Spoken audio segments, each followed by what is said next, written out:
Your life and think of all the Christmases and think of when you were young and in church and all that. How did you picture, what was Christmas all about? I mean, how did you view the birth of Jesus? What was the purpose in the birth? We know that he came to save his people. We know all of these things, but what was the primary purpose that Christ came? He came to deliver us from the law. Bottom line, he came to deliver us from the bondage, the yoke of the law. Now, in Galatians, which we are in, if you want to turn to Galatians 4, I'm going to be preaching from Galatians 5 also, but I just want to read a couple of scriptures in chapter 4 of Galatians, and I'll have you stand for the reading of God's Word.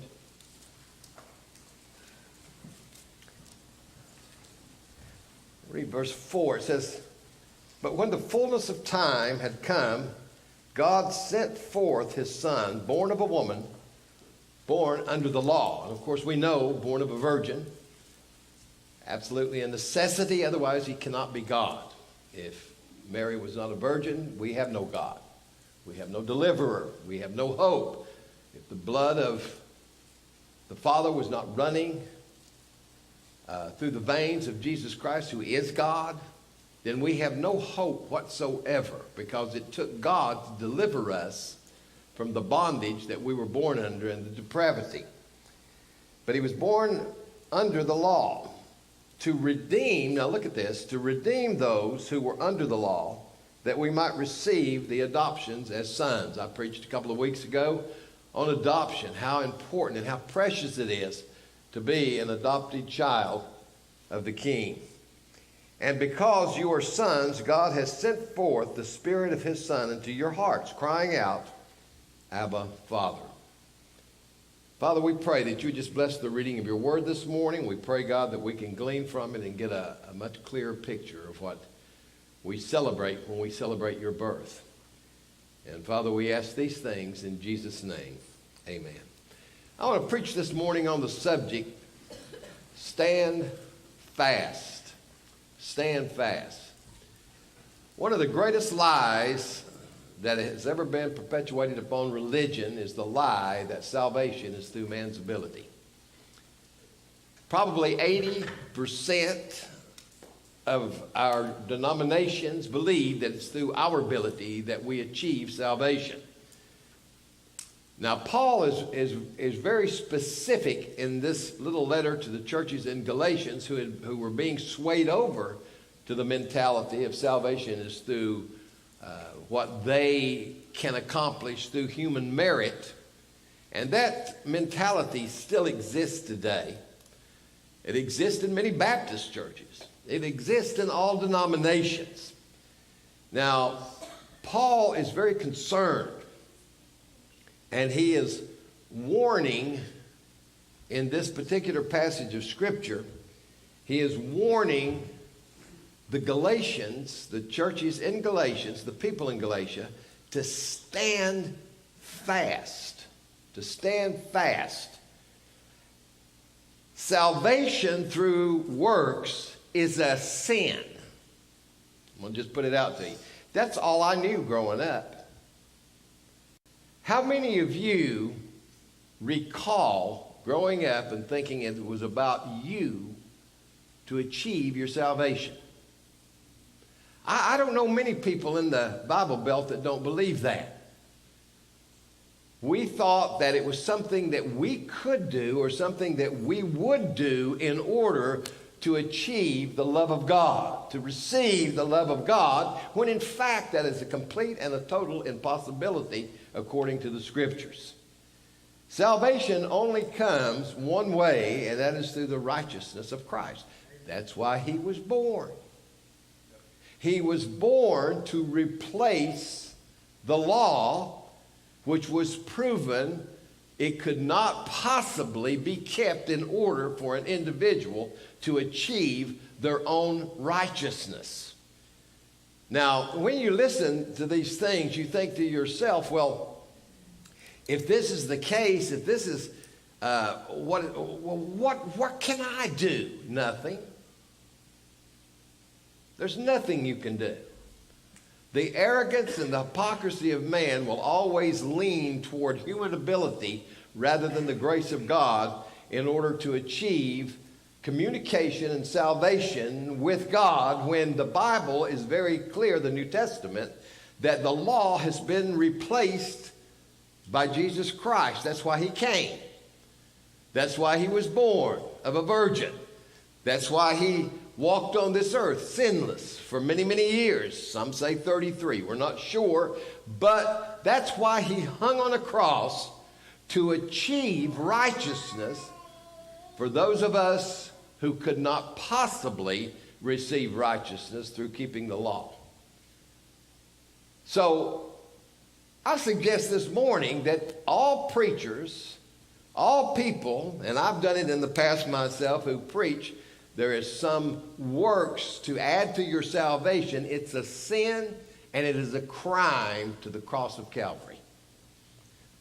Now, this almost sounds like antinomianism, but it's not, because the love that is produced through God's love for you and his choosing of you and his grace toward you, that love that is achieved, if you can't love him back, perhaps you've never received that love.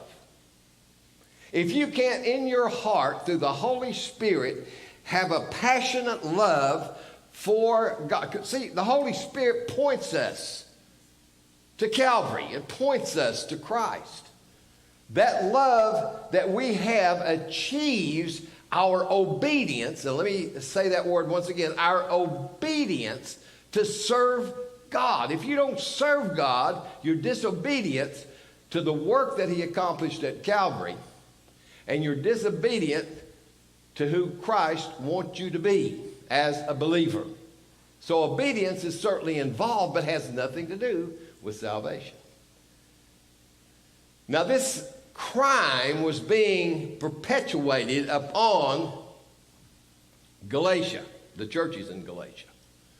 This crime was being brought by these Judaizers who wanted to bring these saints back under the law once again, who wanted to bring them back under the law through circumcision of all things. But it doesn't matter what it is.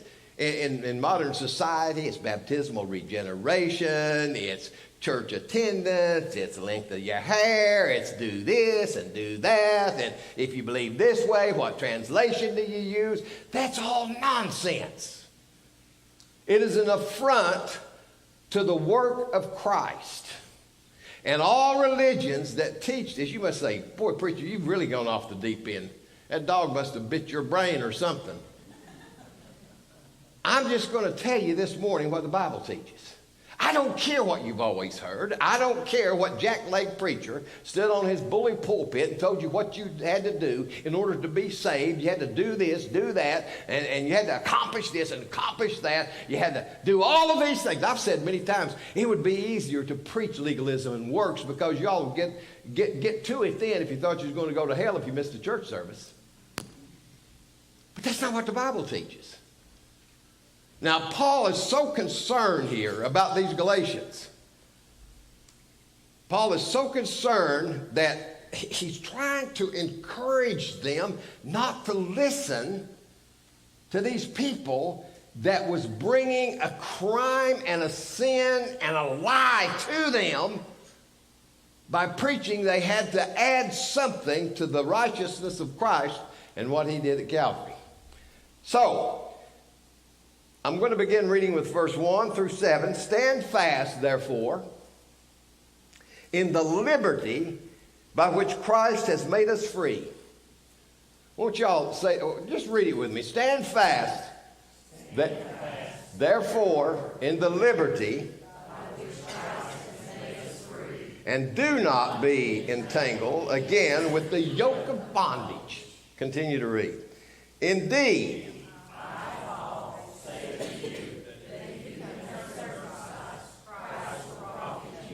hold on.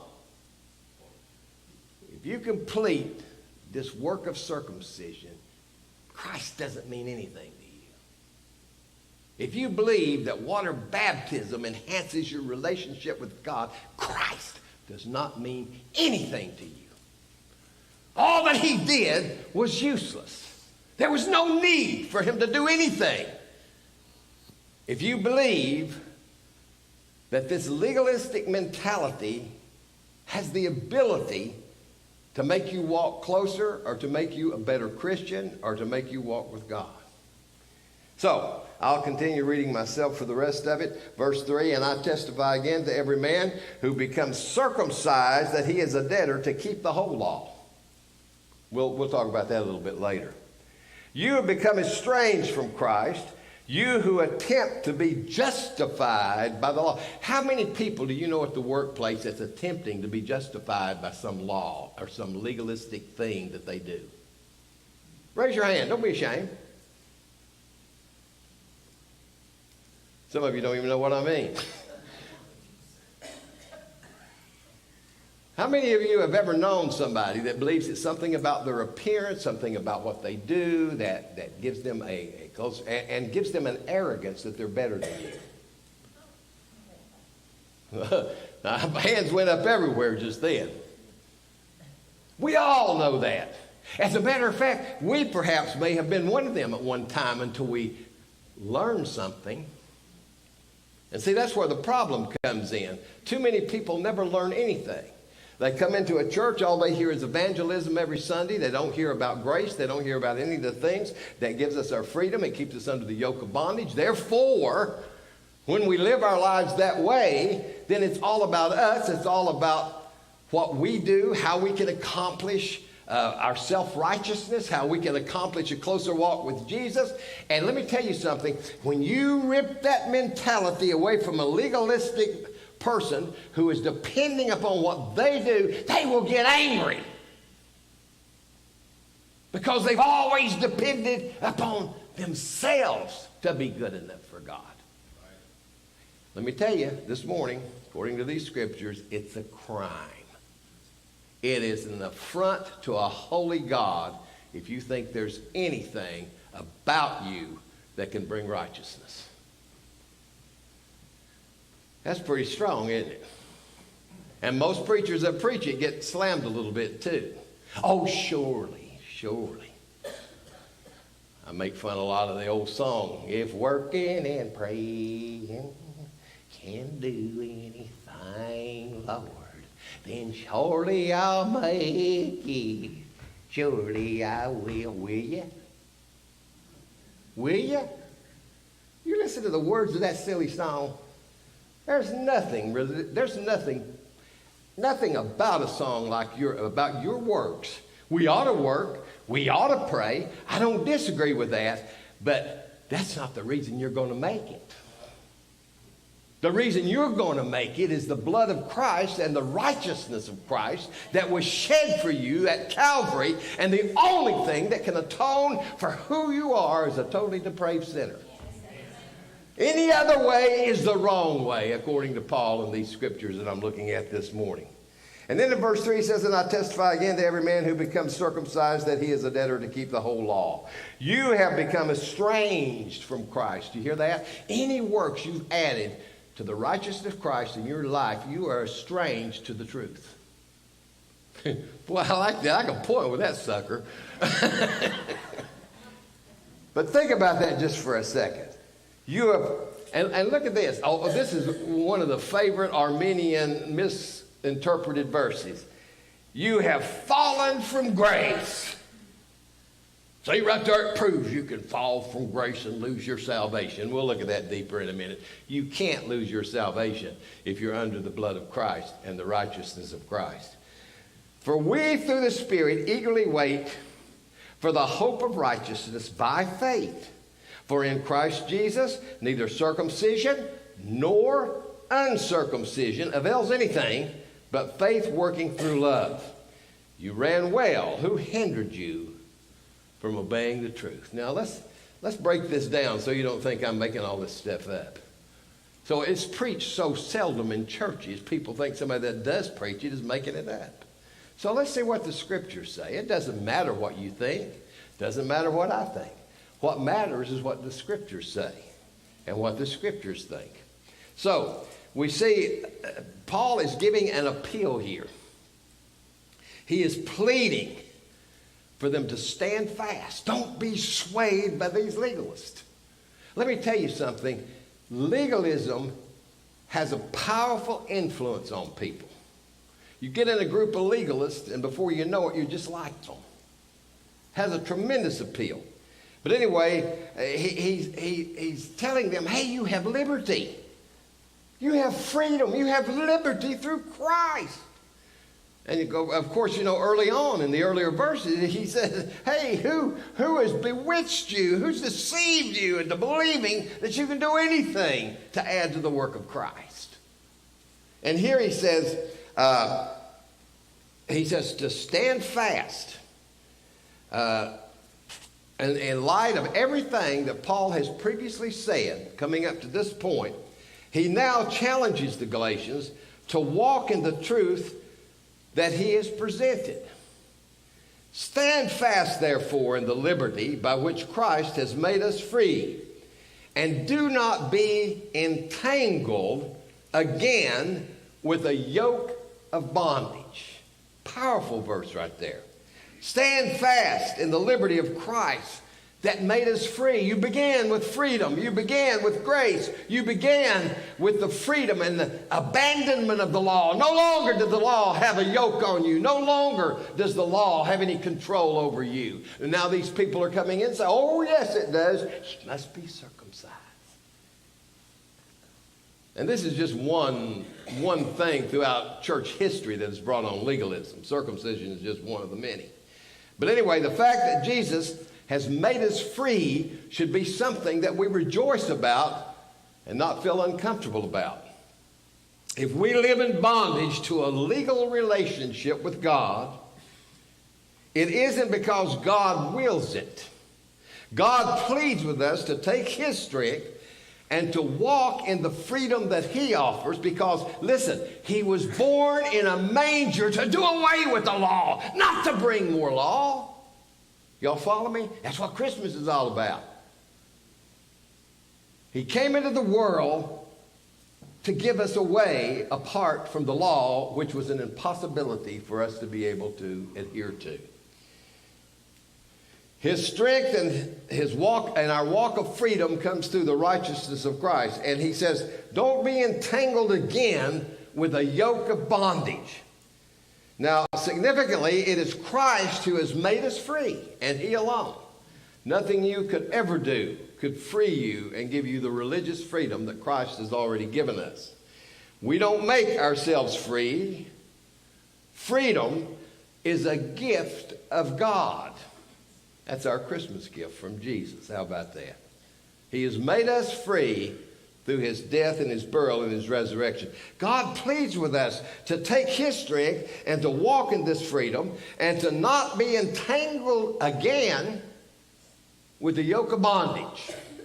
How many people have you known in your life that's gotten saved and they're rejoicing and the Holy Spirit? And we'll look at that a little bit later on in chapter 5 when we talk about the importance of our relationship with Christ and it being a lasting relationship. But how many people have you known who rejoice? And when the Holy Spirit saves you and you've been made free and you've been forgiven of your sins, and I'm telling you what, for those of you that don't recall that wonderful time when for the first time ever you felt like you were wiped clean and made white as snow.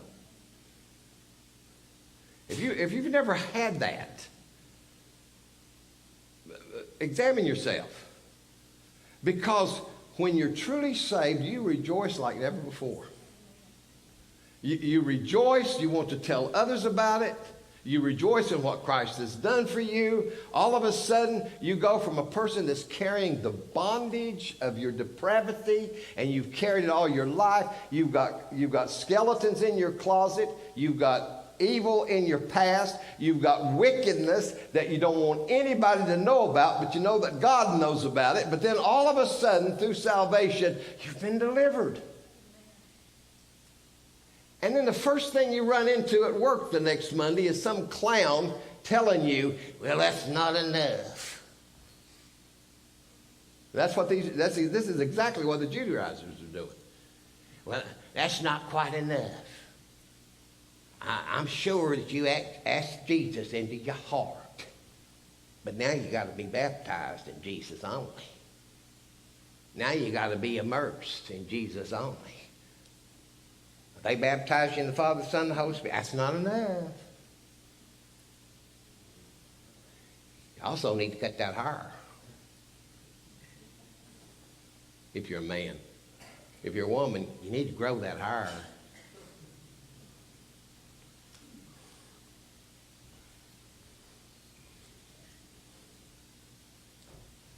I hate legalism. Boy, I hate it. And if you don't hate it, shame on you. Because it's a crime. That's what it is. I used to feel so sorry for these poor little girls at these Christian schools having to run up the basketball court with them culottes on. How can you play basketball with culottes on, for crying out loud? But you'd see them every summer out running around with short shorts on. Woo! So where do you cut the sin off? I used to just kind of shake my head, think, my gracious, how crazy is this, having to run around with culottes on playing basketball? Didn't have no problem with the boys showing their old hairy legs, did they? So where's the sin come in out here? See, that's what legalism does. It's destructive. It's weird. It's strange.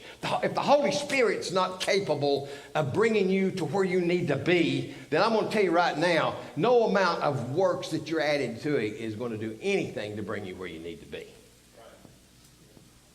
Legalism's a curse. Legalism is a sin before a holy God that denies the righteousness of God and the work at Calvary. That's what legalism is. And so many people are under that bondage. So many people go into church on Sunday with those long looks on their face. There I am at church again. Hope the preacher don't beat me up too bad today. Make sure I got my King James version. They'll kick me out if I don't. How can you live into that trash? That nonsense. Stand fast. He's encouraging them. Paul also made it emphatic about the liberty, not liberty, but the liberty which we have through Christ Jesus. What exactly is the liberty we have? Today people live in a hedonistic society. Most mentality, if it feels good, do it. We've got liberty to do anything we want. We live in a free country.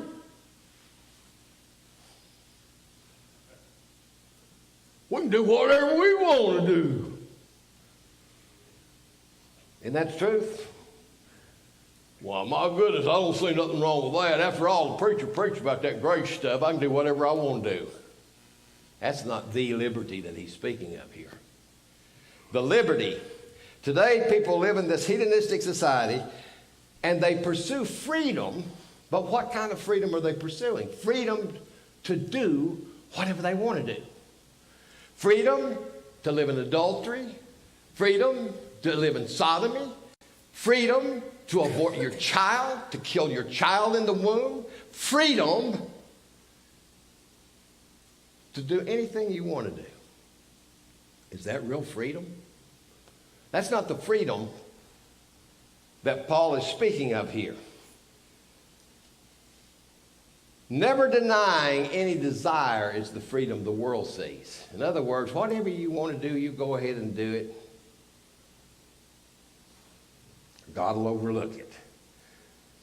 Now, this is a kind of liberty, but it's a false liberty.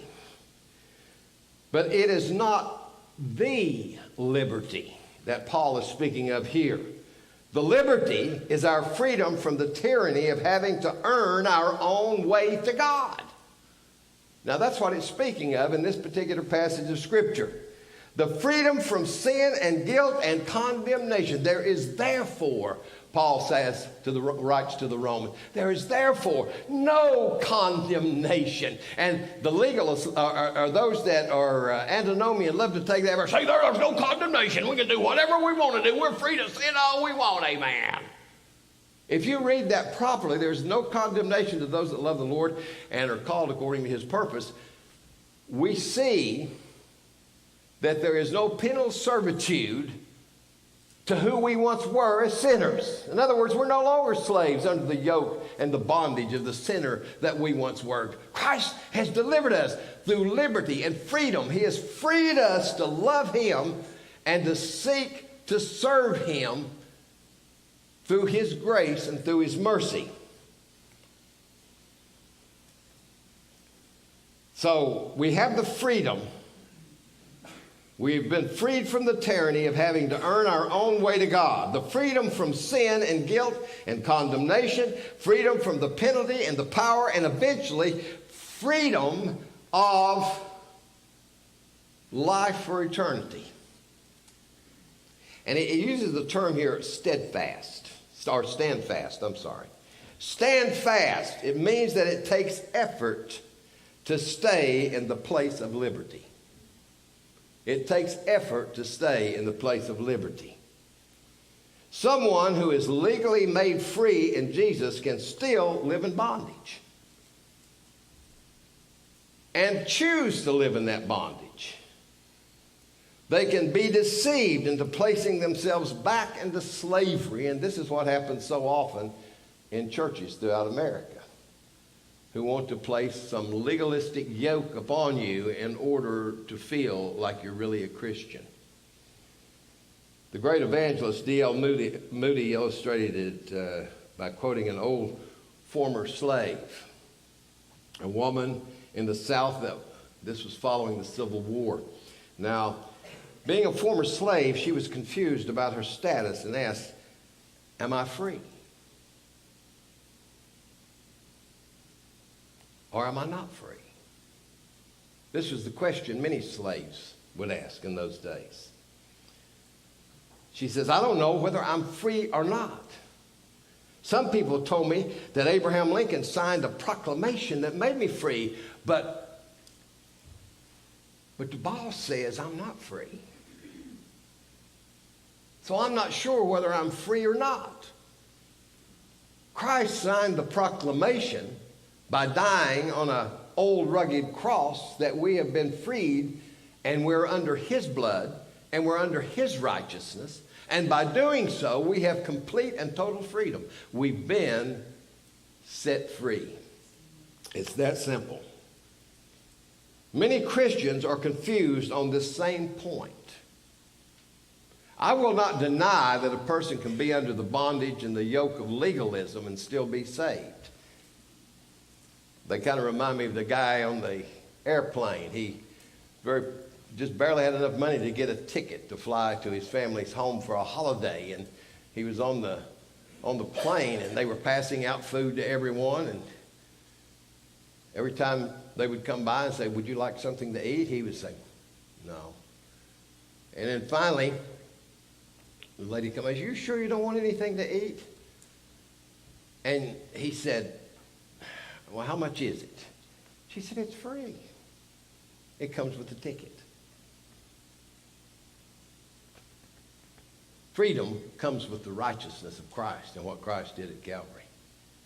We've been freed through the blood of Christ. We have liberty through the blood of Christ. Not liberty to sin all we want, but liberty to serve God and to love him for what he has done for us in our lives.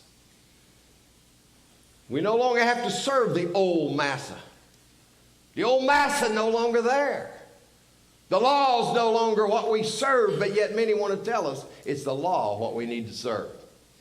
And then he mentions the yoke of bondage. This phrase reminds us that Peter said in Acts 15:10 about those who would bring the Gentiles under the law. "Now therefore, why do you test God by putting a yoke on the neck of the disciples which neither our fathers nor we were able to bear?"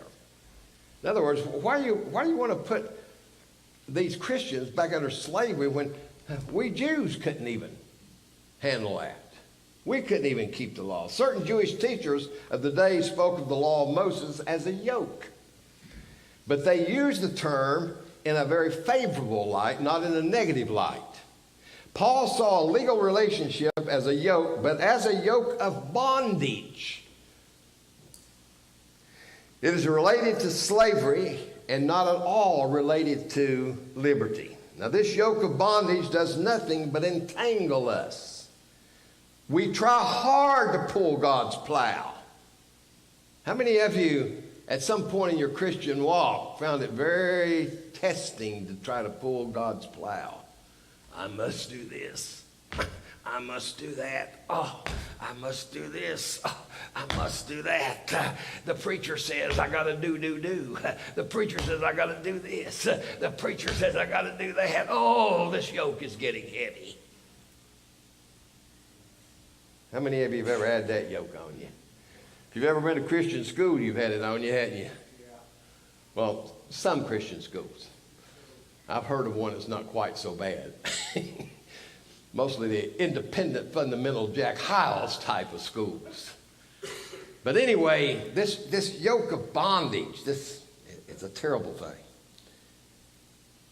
And it certainly was bondage. The law was bondage before, and that's, okay, let's get back to how I started this morning. Christ died, but he came to die, to deliver us from the yoke of bondage of the law.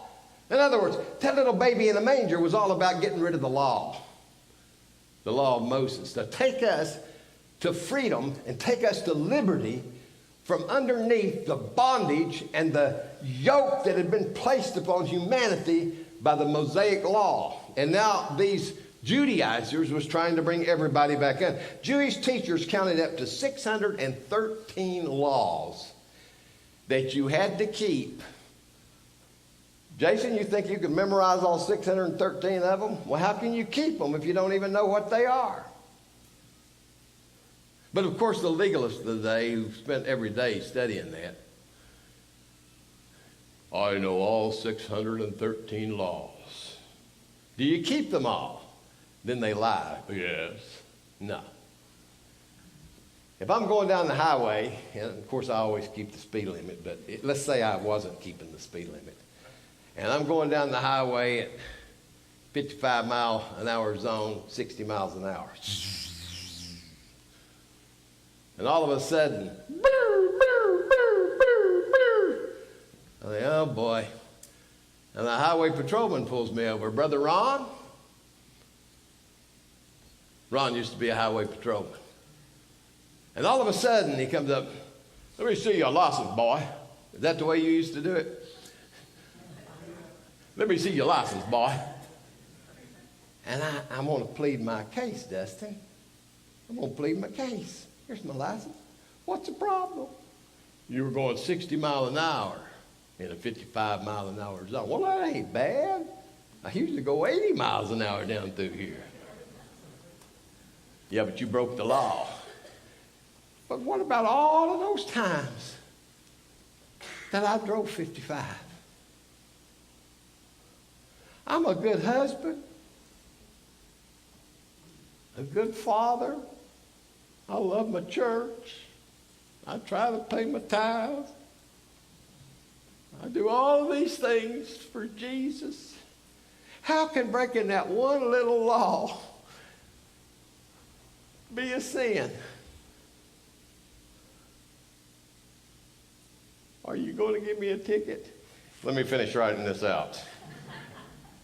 All of that pleading that I kept all of the law, that I kept all of this law, all of this pleading and begging and telling him what a good person I am, had no effect whatsoever on him.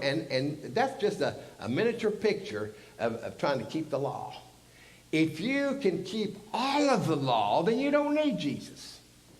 If you can keep every jot and tittle of the law, you don't need to worry about these things. But you can't. Therefore, Christ died. Christ was born. Christ died to give you liberty and to give you grace. where we don't have to keep 613 laws, because Christ's blood covers our sins. It protects us from having to be under the yoke and the bondage of the law. And there's an extreme danger in the law and embracing the law and the way that we walk with God. And I bet you hope I don't go there this morning. Well, I'm not. We'll save that for you a little bit later on, because I realize that folks can, well, I don't want to say that, endure. You all heard it. But anyway, the fact of the matter is we have been freed through the grace and the mercy and the righteousness of Christ. I'd rather hear that any time than Joel Osteen preaching, wouldn't you? Joel will tell you how to be rich. I'll tell you how to be free. Somebody else say amen right there. I'd rather be free than rich. I'd rather be out from under the bondage of the law than rich. And we have been set free by the grace of God. And that little baby in a manger, there he lay. He had come into the world to replace the law, to replace the bondage that humanity has been under. That's why Jesus was born in Bethlehem. Praise God for his grace and his mercy, and praise God that he delivered many from the bondage of the law into the freedom of his grace and his mercy under his blood for protection throughout the ages and throughout eternity. That's the purpose in Christ. We're no longer under bondage. We've been set free. Let's stand, if you will. Bow your heads, close your eyes.